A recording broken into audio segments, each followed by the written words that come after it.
Assalamualaikum warahmatullahi wabarakatuh. Perkenalkan nama saya Rehan Bayu Pratama dengan NIM 082011633372.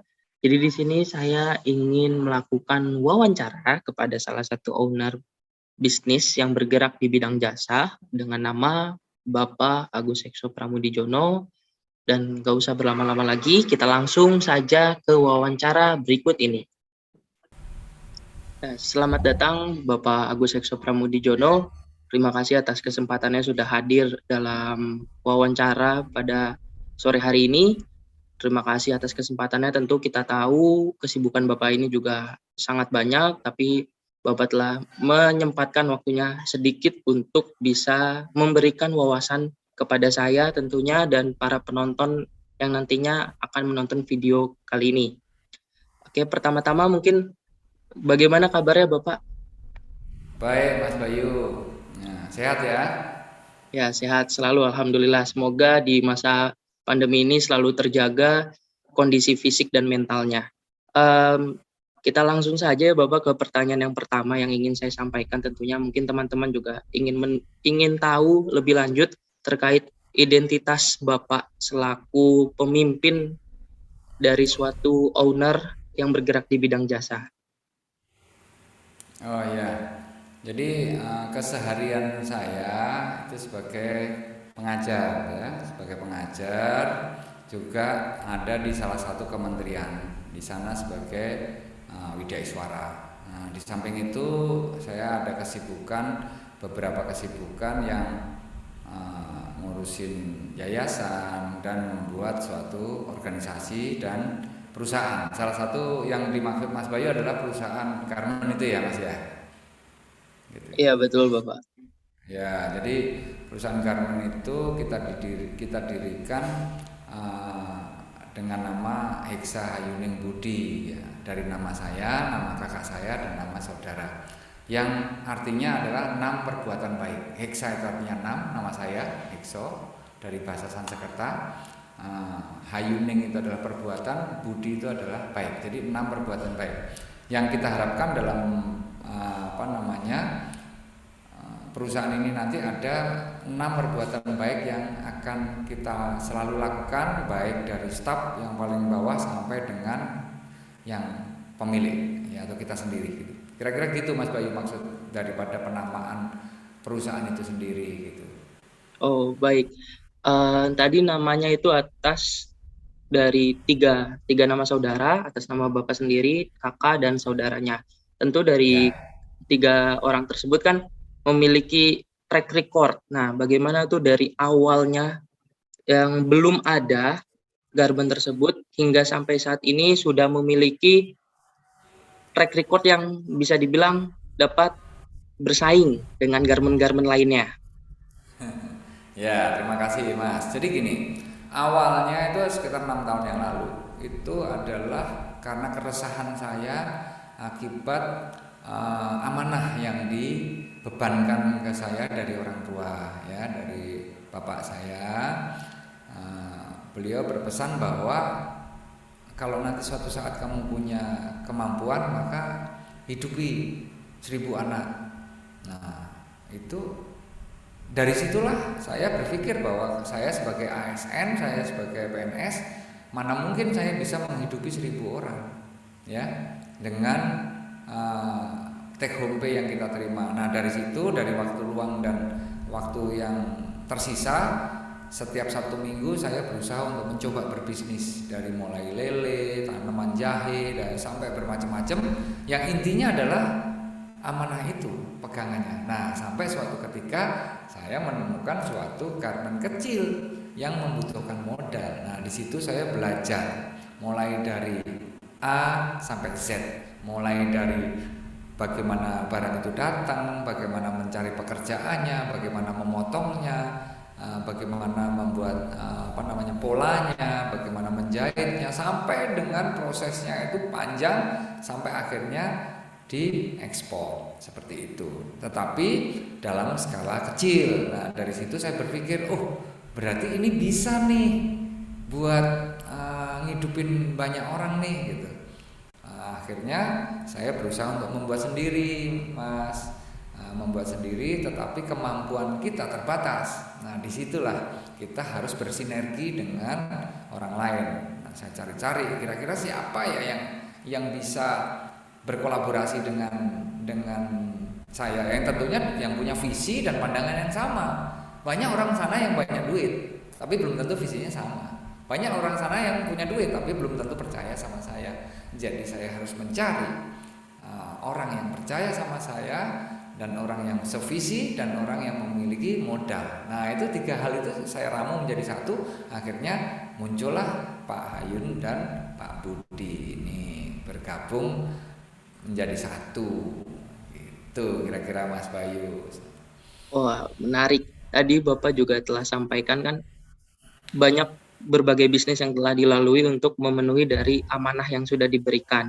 Nah, tentunya untuk mencapai suatu hal dalam kesuksesan dari bergarmen ini, berbisnis dalam garmen ini kan ada mungkin ada sedikit ya tembok-tembok lah, sekat-sekatan di antara ketika Bapak ingin melakukan sesuatu, pengen mengambil action, tapi ternyata ada hambatan di action tersebut. Nah, kira-kira gimana sih caranya mengatasi hambatan tersebut yang dari awalnya benar-benar nol sampai bisa menjadi seorang pemimpin di salah satu garmen tersebut?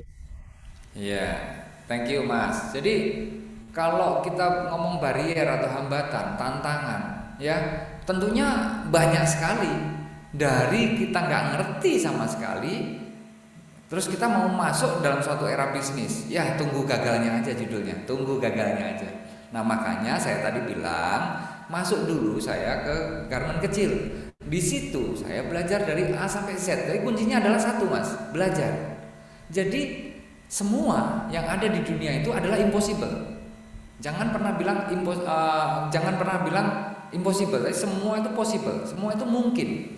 Ya, jadi kalau begitu kita sudah takut duluan, kita sudah stres duluan, kita sudah takut gagal, maka kita nggak akan menjadi apa-apa. Tapi kita harus hadapi.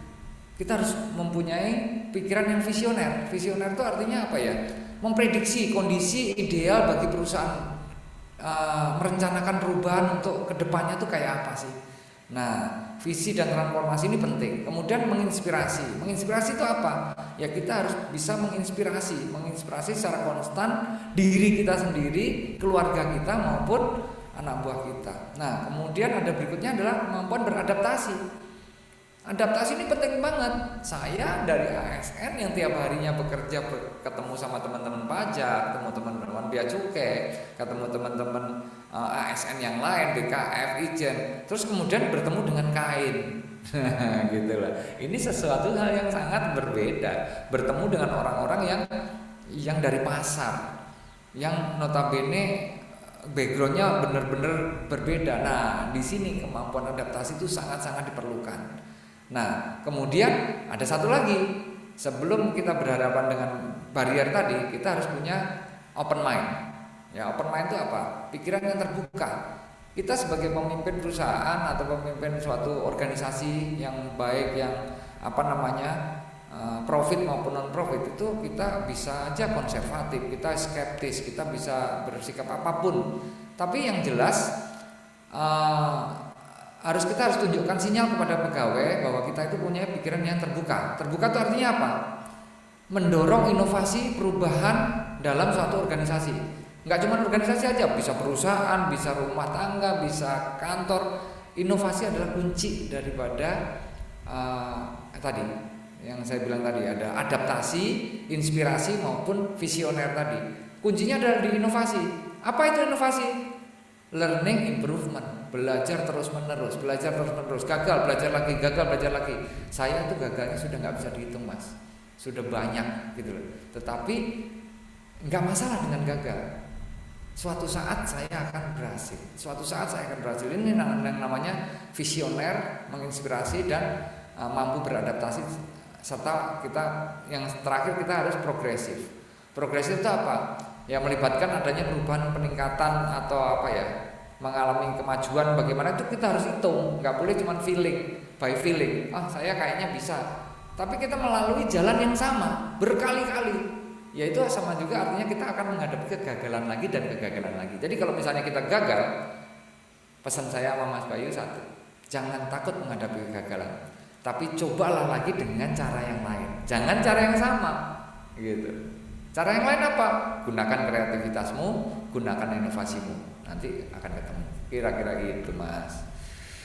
Oh, nah tadi kan Bapak udah sampaikan, tentunya dalam pabrik ini kan Bapak itu punya visi misi, punya kreativitas, punya inovasi yang pengen disampaikan kepada pekerjanya. Karena tentunya pabrik ini berdiri dan berjalan hingga saat ini bukan serta-merta hanya Bapak sendiri yang menjalankan, tapi banyak elemen-elemen di dalam situ yang turut membantu Bapak hingga bisa menjadi sebesar ini.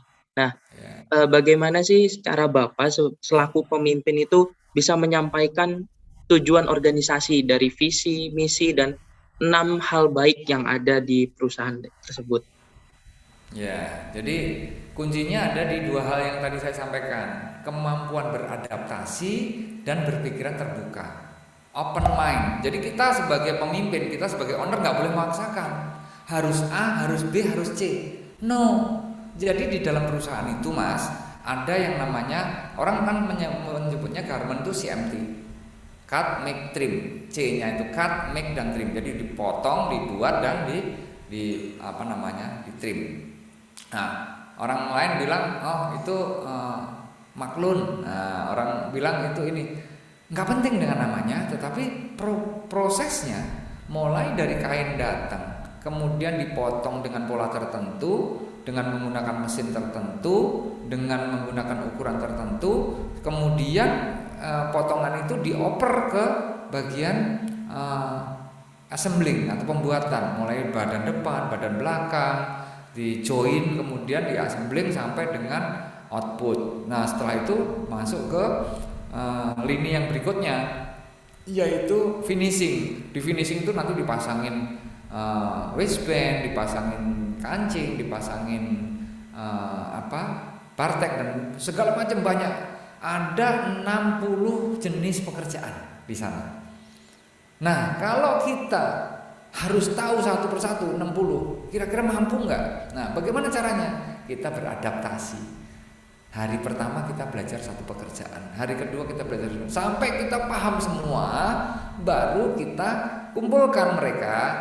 Nah, baru kita tanya, menurutmu pekerjaan yang sudah kamu kerjakan ini sudah bagus belum? Nah, kalau mereka bilang bagus, oke. Kalau misalnya mereka bilang nggak bagus, apa pendapatmu? Itu satu. Jadi pendapat mereka itu kita grab, kita terima dulu. Terus kemudian kita juga main ke garment-garment yang lebih besar lagi, di sana yang lebih keren lagi dan yang lebih sudah duluan daripada kita. Nah, kita belajar juga dari mereka bagaimana cara merubah pola. Jadi nggak bisa orang dirubah begitu saja. Jadi pada saat kita punya visi, pekerja itu juga punya kemauan. Nah, bagaimana memblend antara visi, misi, dan kemauan itu? Nah, disinilah perlunya pikiran terbuka. Nah, perlunya adanya sinergi. Sinergi tadi adalah didukung dengan kemampuan adaptasi dan open mind tadi. Jadi nggak bisa kita bilang, kamu ini kerjanya, kamu ini, nggak bisa. Tapi menurut kamu paling cocok di bagian mana? Nah, boleh nggak kita coba? Maka dia akan merasa, sebagai manusia akan merasa diorangkan. Nah, pada saat dia sudah merasa diorangkan, dia akan open mind. Pada saat dia udah open mind, maka semuanya menjadi mudah. Adanya komunikasi antara bawahan dan atasan. Nah, 60 pekerjaan yang saya bilang tadi, itu masing-masing punya supervisornya, punya ketua timnya. Nah, disinilah bagaimana kita punya struktur atau lini kapan kita harus bicara kepada siapa. Jadi kalau saya nggak bicara sama penjahit, saya bicaranya pada supervisor. Nanti supervisor pada ketua tim. Ketua tim nanti berbicara kepada ketua line-nya itu. Kemudian masing-masing line ke penjahit. Nah, itu strukturnya seperti itu. Nah, tapi di hari-hari tertentu kita kumpulkan. Ya kayak kalau kuliah mah istilahnya kuliah umum lah gitu. Nah, disitulah saatnya kita memberikan motivasi kepada pegawai. Kita beritahu visi perusahaan ini, punya 6 perbuatan baik itu apa saja. Nah, dengan adanya ini mereka itu sebenarnya juga memiliki perusahaan ini Nah, hal-hal yang seperti inilah yang membuat perasaan mereka menjadi halus dan terdorong inovasinya. Nah, kira-kira itu Mas, kalau yang saya lakukan seperti itu. Nah, tadi Bapak sampaikan tuh ada satu kalimat yang menyatakan para pekerja itu dikumpulkan seperti kuliah umum untuk diberikan motivasi. Motivasi terkait intinya ingin memberikan mereka semangat agar inovasi yang ada di dalam diri mereka itu keluar, mereka bisa eksplor diri, mereka bisa melakukan kerja sesuai dengan ketentuan. Nah, kalau dari Bapak Hekso sendiri, untuk motivasinya itu yang pernah disampaikan ini, apakah hanya sekedar seperti ucapan mutiara motivasi atau ada bentuk action lainnya? Action lainnya itu seperti ada reward yang disampaikan kepada para pekerja kalau misalnya mereka berhasil mencapai target, atau action lainnya yang mungkin bisa menimbulkan rasa respect kepada perusahaan. Dari situ akhirnya motivasi itu timbul kepada para pekerja agar mereka bisa kerja lebih giat lagi. Oke. Oh, ini pertanyaannya susah ini dijawab. Ya, jadi kalau cuman misalnya bayangkan Mas Bayu dan teman-temannya Mas dikasih kuliah umum, dikasih yel-yel, dikasih teriakan-teriakan, dimotivasi harus memulai IP 3,8 supaya begini. Kira-kira yel-yel, motivasi dan kata-kata yang tadi bisa merubah diri kita nggak? Mungkin hanya sekedar pada saat di waktu itu saja. Cuman setelah itu mungkin ya hilang, kayak seperti Ya, masuk. kalau orang Jawa bilang itu doknyeng. Nah, doknyeng. Iya. Pada saat dikasih motivasi itu, oh ya saya besok akan belajar begini-begini. Nanti malam ketemu buku, tidur lagi. Nah, sama pegawai garment ini, mereka adalah orang-orang yang rata-rata lulusannya SMP, SD. Bahkan ada beberapa yang SMA, jarang yang sarjana. Ya, dengan tingkat penerimaan itu ya UMR di bawah, di rata-rata bawah gitu. Nah, yang mereka butuhkan itu apa? Kenyamanan. Yang mereka butuhkan itu apa? Keseragaman. Yang mereka butuhkan itu apa? Keamanan. Bahwa saya nggak dipecat, bahwa saya tetap bekerja di sini. Nah, dari situlah saya mencoba untuk memahami mereka dulu. Oh, mereka ini akan menjadi loyal kalau saya tidak pernah telat bayar gaji mereka. Mereka akan sangat loyal kalau mereka itu dihargai. Mereka akan sangat loyal kalau hasil kelebihan mereka itu dinilai. Nah, jadi contohnya gini, dalam satu hari itu 35 orang bekerja sama membuat suatu celana. Berapa dihasilkan dari 35 orang itu? Nah, itu kalau nanti Mas Bayu tanya sama teman-temannya, ini Bapak kasih hadiah celana kalau yang bisa jawab, ya kan gitu. Atau nanti di link YouTube-nya nanti yang bisa jawab bisa kita kasih hadiah celana, 1 atau 2 orang yang pertama yang menjawab. 35 orang penjahit bersatu menghasilkan 700 celana. Tapi kalau misalnya mereka bekerja sendiri-sendiri, mereka cuma bisa dapat berapa? 1, 2, 3 paling 4. Satu orang jahit 4 celana itu hebat banget sehari. Nah, kalau 35 bergabung artinya berapa? 35 kali 4 cuma 140. Tapi mereka bergabung menjadi satu, menjadi 700 celana. Ini adalah contoh dari sinergi yang didapat dari motivasi yang terus-menerus, dan ada juga dorongan. Motivasi yang tadi bilang tadi apakah cuma dengan kata-kata? Tidak. Kalau kalian bisa mencapai lebih dari 700, maka kelebihannya nanti akan dikalikan sekian kali sekian dalam bentuk insentif. Nah, insentifnya apa? Wah, jadi ada direct insentif. Wah, kalau saya dapat 650 berarti saya pulang bawa sekian. Kalau saya bawa 750 saya bawa sekian. Kalau saya bawa 800 saya bawa sekian. Maka mereka bergemuruh, mereka bersatu antara teman-teman mereka. Yuk kita harus bisa sampai 800. Maka yang terjadi apa? Kebersamaan mereka menghasilkan suatu inovasi, menghasilkan suatu terobosan yang akhirnya mereka bisa menghasilkan 800 celana dalam satu hari, dalam waktu yang sama. Kira-kira itu Mas. Jadi memotivasi itu tidak bisa dengan cuma kata-kata kalian harus ini, kalian harus ini. Enggak. Kalau bisa mencapai ini, hadiahnya ini. Kalau nggak nyampe, risikonya ini. Jadi ya kita terapkan juga yang namanya manajemen risiko. Ya, manajemen risiko. Jadi nanti Mas Bayu sudah dapat pelajaran manajemen risiko belum? Belum, Pak. Oh, belum. Ya, nanti kalau pada saat belajar manajemen risiko akan tahu itu kapan kita harus memberikan reward dan punishment, ya. Nah, reward dan punishment ini kalau bisa dilakukan dengan direct, maka hasilnya akan luar biasa. Tapi kalau di ASN, di pegawai negeri atau di daerah-daerah tertentu, wilayah-wilayah tertentu, reward dan punishment-nya itu tidak bisa disambung dengan KPI-nya. Key Performance Indicator-nya nggak bisa disambung dengan reward punishment-nya. Nah, ini yang menyebabkan kesulitan manajemen untuk membuat inovasi maupun terobosan tadi.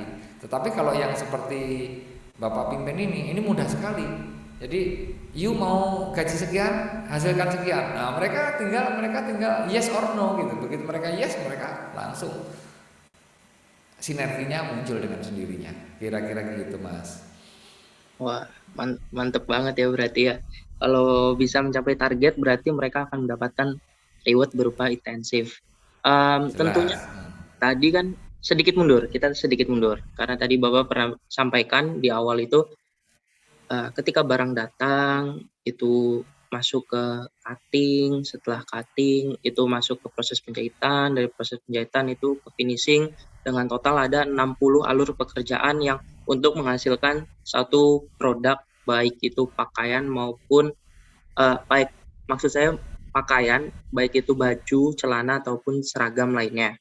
Nah, tentunya kan itu sangat panjang alurnya dan harus ada kontrol yang dilakukan terhadap para pekerja tersebut. Nah, bagaimana Bapak bisa mengkontrol seluruh elemen pabrik itu agar bisa stabil dalam menghasilkan suatu produk dengan kualitas yang selalu sama? Oh iya, jadi memang ini kunci daripada perusahaan kita, quality. Pada saat quality-nya itu jelek, maka yang ada adalah mimpi. Tunggu aja bangkrutnya. Jadi pertama adalah kejujuran tadi penting. Setelah kejujuran apa? Quality. Pada saat orang berbicara perusahaan kita gitu, orang taunya oh kalau dikerjakan di sana pasti bagus dengan harga yang murah misalnya seperti itu. Itu namanya quality. Bagaimana menjaganya? Ada dua jenis quality. Ada yang namanya quality control QC untuk assembling. Kemudian ada quality control untuk finishing. Oh, satu lagi, ada yang namanya quality control inline. Jadi orang-orang yang menjahit dalam satu baris tadi itu masing-masing ada yang ngawasin. Nah, yang ngawasin jalan. Oh, prosesnya sampai sini jalan. Nanti di ujung sudah jadi celana, itu ada tim namanya QC yang mengukur speknya. Apakah waistband-nya ukuran sekian, apakah kancingnya terpasang dengan benar, jumlah benang jumlah jahitannya, loncatannya berapa, lebarnya celana berapa, tingginya celana berapa, lebarnya pinggang berapa, lebarnya paha berapa, itu semua dicocokin antara ukuran dan apakah ada yang jeblos apa tidak, kemudian ada jahitan yang miring apa tidak, itu semua dikontrol oleh yang namanya QC, baik QC inline maupun QC assembling. Nah, setelah lolos dari QC assembling dilakukan finishing. Nah, di finishing nanti dikerjakan pemasangan yang lain-lain yang kecil-kecil sifatnya aksesoris, pemasangan merek, pemasangan kancing depan, pemasangan label-label dan segala macam. Nah, setelah dilakukan pencucian dan washing itu dan disetrika dan segala macam, di packing itu nanti pada saat sebelum packing ada lagi namanya QC final QC. Nah, jadi QC-nya ada 3 step. Jadi quality-nya diawasi oleh 3 pintu.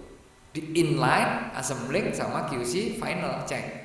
Gitu. Nanti kalau misalnya kita kirim ke misalnya Pasaraya atau Matahari atau ke pasar lokal lah ya gitu.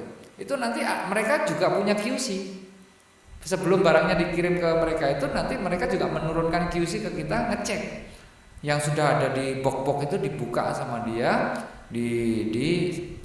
namanya sampel, kemudian dilihatin kalau misalnya sampelnya itu misalnya 10% atau 5% itu lolos, maka kita sudah lolos. Kalau gagal maka bongkar semuanya.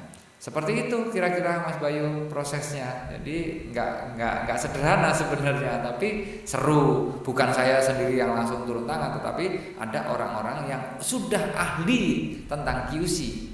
Kita mungkin sebagai seorang pemimpin nggak mesti harus bisa QC. Sebagai seorang pemimpin, Mas Bayu dan teman-temannya nanti nggak mesti harus bisa jahit, nggak mesti harus bisa motong, nggak mesti harus bisa ngapain, tetapi bagaimana memanage orang dan mengkomunikasikan. Pentingnya komunikasi itu luar biasa, ya. Memanage orang dan mengkomunikasikan itu adalah kunci daripada kesuksesan. Jadi kalau sehebat apapun Mas Bayu, kalau nggak bisa ngomong, ya susah. Makanya komunikasi itu penting. Nah, kayak gitu. Oke. Berarti intinya itu untuk menjaga suatu kualitas, memang ada orang yang berperan di belakang layar untuk menjaga kualitas-kualitas itu dengan sebutan quality control, dan untuk mengkontrol orang-orang yang banyak itu dilakukannya suatu komunikasi agar sistematis itu tetap berjalan sesuai dengan ketentuan yang telah dibuat.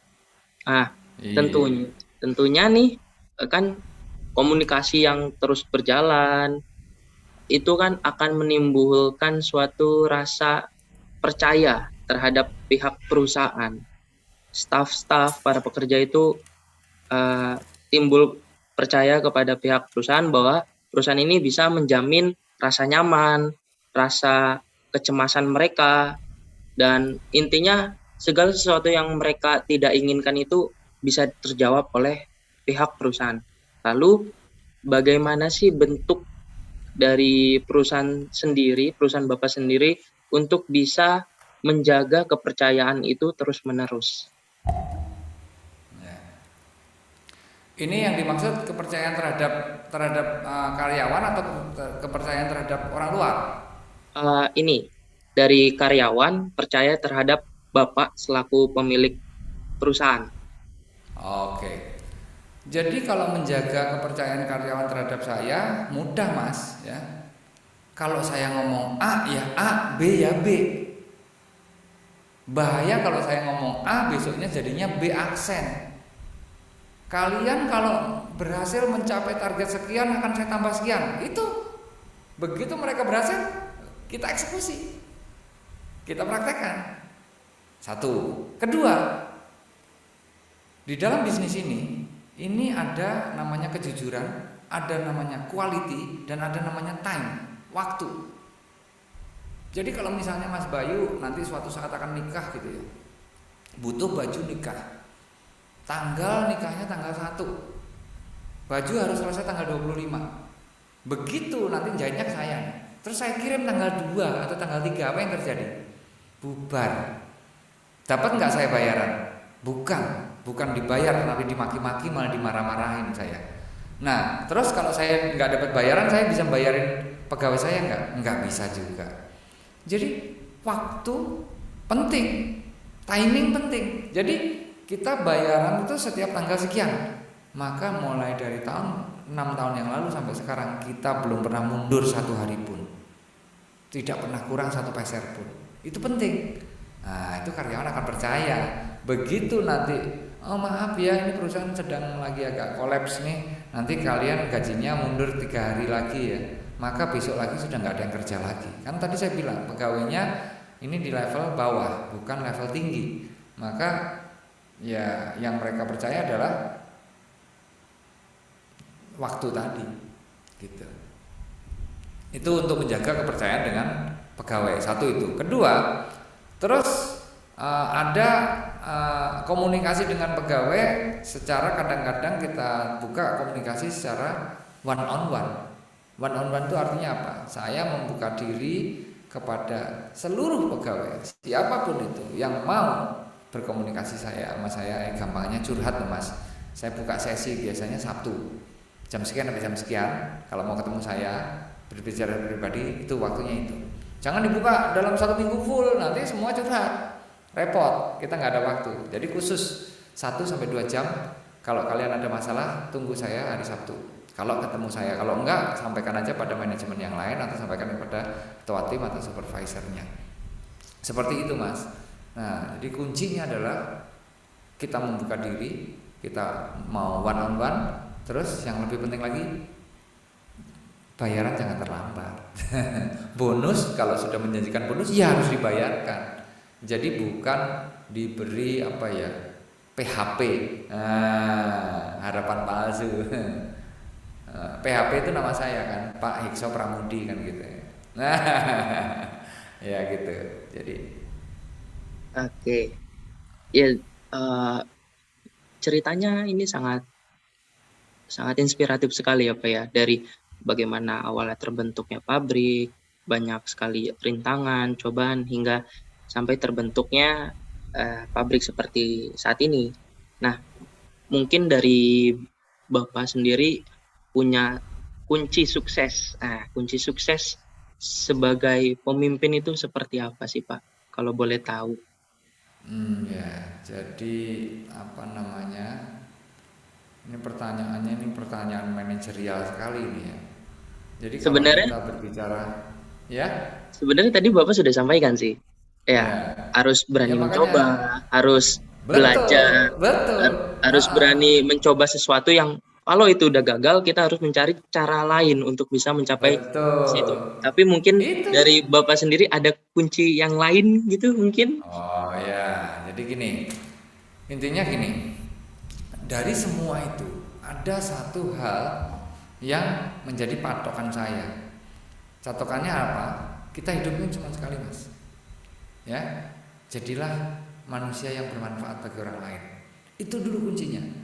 Pada saat kita berpikir bahwa bagaimana kita bermanfaat pada orang lain, muncullah yang tadi namanya visi, inspirasi, adaptasi, pikiran terbuka, progresif, tidak gampang menyerah dan segala macam. Karena apa? Keinginan kita untuk bermanfaat.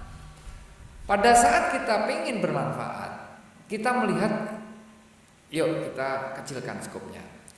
Mas Bayu sama teman-temannya lagi nongkrong di pinggir jalan. Terus ada nenek-nenek mau nyebrang, kelihatannya kesulitan. Apa yang kalian lakukan? Ada yang cuek, ada yang ingin menyeberangkan, ada yang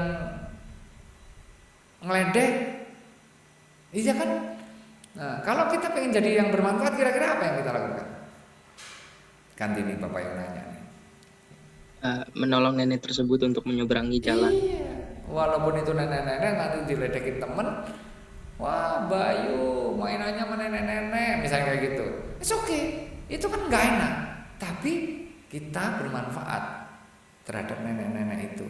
Nah, bermanfaat itu jangan berpikir 1000, 2000, 3000. Kecil pun lakukan. Maka kebiasaan dari kecil itu lama-lama akan menjadi kebiasaan, yaitu empati kepada orang lain, ya, berempati kepada orang lain. Ya, berpikiran terbuka tadi kan kita sebenarnya berempati. Pada saat kita diperhatikan sama orang lain, maka kita akan malu dan kita akan menjadi pegawai-pegawai Bapak itu bayarannya kalau dibandingkan pegawai-pegawai yang sekitar-sekitar itu mungkin lebih rendah, tetapi mereka apa namanya setia, nggak pergi-pergi. Kenapa? Karena ya itu tadi merasa nyaman bekerja di sini, nyaman. Gitu. Jadi kunci suksesnya itu tadi, dari semua kunci sukses yang tadi Mas sudah sebutkan tadi, gak gampang menyerah, apa namanya beradaptasi, berpikiran terbuka dan segala macam, itu kuncinya satu yang mendasar itu semua. Bapak pengen menjadi orang yang bermanfaat bagi orang lain. Nah itu tagline-nya di situ. Jadi akhirnya kita punya moto, beberapa moto yaitu everyday learning, everyday sharing. Jadi saya punya berpikiran bahwa setiap hari saya harus belajar dan setiap hari saya harus berbagi. Berbagi apa? Bisa berbagi ilmu, bisa berbagi ya seperti ini saya anggap berbagi gitu loh, membagikan pengalaman, bisa berbagi barang, bisa berbagi apapun, dan tidak perlu kita main ke Instagram, main ke Facebook, main kemana-mana hanya untuk menunjukkan bahwa kita berbagi. Nggak penting banget kan gitu kan. Nah, biarkan saja orang nanti lama-lama juga orang akan tahu. Nggak tahu juga nggak apa-apa, yang penting malaikat nggak salah catat kan gitu. Gitu Mas. Nah, kan berarti intinya kunci suksesnya yang paling mendasari dari semua kunci sukses yang ada itu menjadi orang yang bermanfaat. Nah, Ya. ada nggak sih Pak saran buat mahasiswa-mahasiswa sekarang? Karena kan tentunya dari mahasiswa sekarang itu dengan mahasiswa yang dulu sedikit berbeda. Karena memang lingkungannya mungkin dari anak-anak yang sekarang itu mereka bisa jauh lebih memahami suatu pemahaman di luar masanya mereka. Jadi ketika mereka belum mencapai hal tersebut, tapi banyak anak-anak sekarang itu bisa mencapai hal tersebut. Tapi banyak juga anak-anak yang gampang menyerah karena tidak bisa mencapai hal tersebut. Nah, mungkin dari pengalaman Bapak yang begitu banyak, ada nggak sih salah satu saran yang agar nantinya mahasiswa-mahasiswa sekarang itu bisa menjadi pemimpin yang sukses, bisa menjadi seorang pemimpin yang bisa menyampaikan aspirasi, bisa menyampaikan pendapat yang berbobot dan memiliki arti dan memiliki fundamental yang kuat, tapi bukan hanya Iya. sekedar omong kosong yang mereka sampaikan dengan teriak-teriak, tapi tidak jelas maksudnya kemana. Iya. Jawabannya sederhana aja. Njuk opo. Nah, gitu bahasa Jawa itu njuk opo. Terus kenapa? Terus ngapain? Nah, kalau Mas Bayu dan teman-teman bisa menjawab terus ngapain ini sampai di ujung sampai nggak terjawab, itulah do something di sana. Jadi kuncinya di situ. Nah, apa bedanya anak-anak sekarang dengan zamannya Bapak dulu waktu kuliah? Zamannya Bapak dulu kuliah itu bekerja sama tuh luar biasa, kerjasamanya luar biasa, senioritasnya luar biasa. Kalau sekarang banyak di online, bahkan kamu mungkin nggak kenal sama temanmu, ketemu di jalan nggak ketemu, nggak kenal. Tadi kamu tahu kunci sukses Bapak tadi salah satunya punya 3 orang kan tadi kan? Pak Hayunadi dan Pak Budi. Nah, bagaimana kalau kita tidak punya interaksi dengan mereka? Silaturahim dengan mereka, tahu-tahu ujuk-ujuk orang percaya nggak bisa, baca proposal percaya nggak bisa. Nah, kuncinya adalah silaturahim tadi, ya. Nah, jadi di era yang sekarang ini kalian ini satu memang kurang tough, kurang kuat anaknya. Coba aja Mas Bayu tanya teman-temannya Mas Bayu, ada yang bisa manjat pohon kelapa? Ada yang berani manjat pohon mangga? Manjat pohon mangga aja pada nggak berani, pohon kelapa nggak berani. Berani ada yang berani nyebur ke sungai, kondisi belum bisa renang nyebur ke sungai. Nah, itu perbuatan-perbuatan yang nekat yang dilakukan oleh orang-orang zaman dulu. Mereka tidak takut. Nah, intinya mereka tidak takut. Mereka excited. Mereka senang adanya perubahan. Mereka berani menghadapi tantangan, tidak banyak berpikir. Nah, inilah yang membuat jiwa-jiwa yang kuat dengan melakukan kesalahan yang banyak. Zaman bapak saya dulu atau zaman saya dulu tenggelam di sungai itu sering, nongol lagi ditolongin sama teman-teman, kejeblos di tempat sampah itu biasa, ya kan? Jalan kaki nggak pakai sepatu itu juga biasa. Tapi semua itu dengan pertanyaan tadi, njo opo. Jadi kalau misalnya sudah IP-nya 4, njo opo, terus ngapain? Emang IP 4 bisa buat cari kerjaan? Kalau sudah kerja memang ditanya IP-mu berapa. Nanti yang di kerja itu kalian nggak ditanya IP-nya berapa, kalian bisa apa? Nggak ditanya kalian lulusan mana, tapi kalian bisa apa? Ini kuncinya, kalian bisa apa? Pada saat kalian banyak bisa dan kalian aktif, kreatif, inovatif dan tidak gampang putus asa, maka kesuksesan akan menunggu kalian. Tapi kalau kalian cepat putus asa, kalian nggak bisa, nyerah apa segala macam ya, maka kegagalan akan tunggu saja, kegagalan pasti akan mendatangi kalian. Jadi kuncinya di situ, Mas. Fighting spiritnya harus kuat, bahwa hidup ini untuk apa? Kembali lagi, untuk apa? Saya bekerja untuk apa? Kalau sudah punya banyak duit untuk apa? Kalau sudah bisa menyenangkan orang tua untuk apa? Terus kejar itu di diri kalian masing-masing sampai nanti ketemunya akhirnya semua orang jawabannya sama, ketuhanan. pada saat sudah mencapai ketuhanan, kuncinya satu, pengen jadi orang bermanfaat. Begitu jadi orang bermanfaat, kalian nggak takut rugi, kalian nggak takut miskin, kalian nggak takut apa, nah, kalian akhirnya menjadi ikhlas dan udah do something aja, asik aja. Nah ternyata bukannya malah miskin tapi malah banyak hasilnya, bukannya malah rugi tambah hasilnya malah banyak. Kira-kira itu tips dari saya, Mas Bayu. Ya, terima kasih Bapak atas saran untuk mahasiswa-mahasiswa sekarang. Jadi, kesimpulan yang bisa saya dapat dari pembicaraan kali ini, yang pertama adalah kita harus memiliki pemikiran yang terbuka. Pemikiran terbuka dengan bagaimana kita bisa berdiri untuk bisa menjadi seseorang yang bermanfaat bagi orang banyak.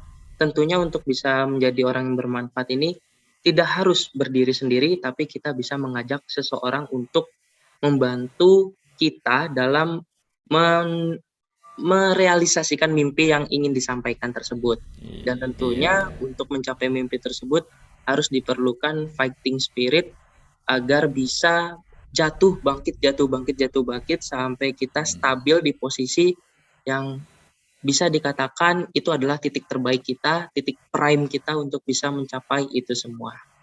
Betul ya Bapak? Oke. Persis. Jadi kemampuan terbaik itu tadi dibarengi dengan kemampuan beradaptasi dengan everyday learning tadi ya, supaya bisa menjadi prime tadi harus beradaptasi dan harus selalu belajar. Jangan lelah untuk belajar. Nah, itu. Belajar itu tidak mesti harus sama buku loh, Mas. Belajar itu dengan pengalaman, ngobrol sama bapak seperti ini, kamu ngobrol sama tetangga, ngobrol sama orang tua kalian, itu juga belajar. Belajar tidak mesti harus pelajaran, tapi belajar hidup. Bagaimana supaya tidak jatuh, bagaimana supaya tidak membangkitkan semangat itu bagaimana. Itu semua ilmu. Jadi persis banget Mas, dari pikiran terbuka, bekerja sama, bersinergi tadi dengan kemampuan beradaptasi dengan setiap hari belajar. Ya kalau misalnya Mas Bayu Islam gitu ya, kan ditanya apa? Ikro. Nah itu kan baca artinya belajar. Nah, inspirasinya dari sana. gitu. Oke. Gitu Mas. Iya, kayaknya ini kalau kita bahas terus-menerus nggak ada ujungnya ini Pak. Iya. Karena ini sangat seru nih. Karena mengingat juga pembicaraannya ini juga sudah banyak dan menurut saya ini sudah sangat cukup untuk dibahas. Mungkin saya ingin mengucapkan terima kasih kepada Bapak atas waktu yang telah Bapak luangkan untuk wawancara pada sore hari ini. Terima kasih Bapak atas kesempatannya. Mohon maaf kalau misalkan dalam proses tadi wawancara ada kalimat-kalimat yang kurang berkenan. Saya mohon maaf dan terima kasih sekali lagi untuk kesempatannya dan ilmu-ilmunya yang telah Bapak sampaikan, pengalaman-pengalaman yang telah Bapak jabarkan kepada saya dan tentunya para penonton nantinya. Ya, sekian yang bisa saya sampaikan teman-teman sekalian. Mungkin nanti untuk informasi lebih lanjut bisa kalian hubungi saya langsung. Ya, sekian Bapak ya, kita akhiri pembicaraan pada sore hari ini. Wassalamualaikum warahmatullahi wabarakatuh.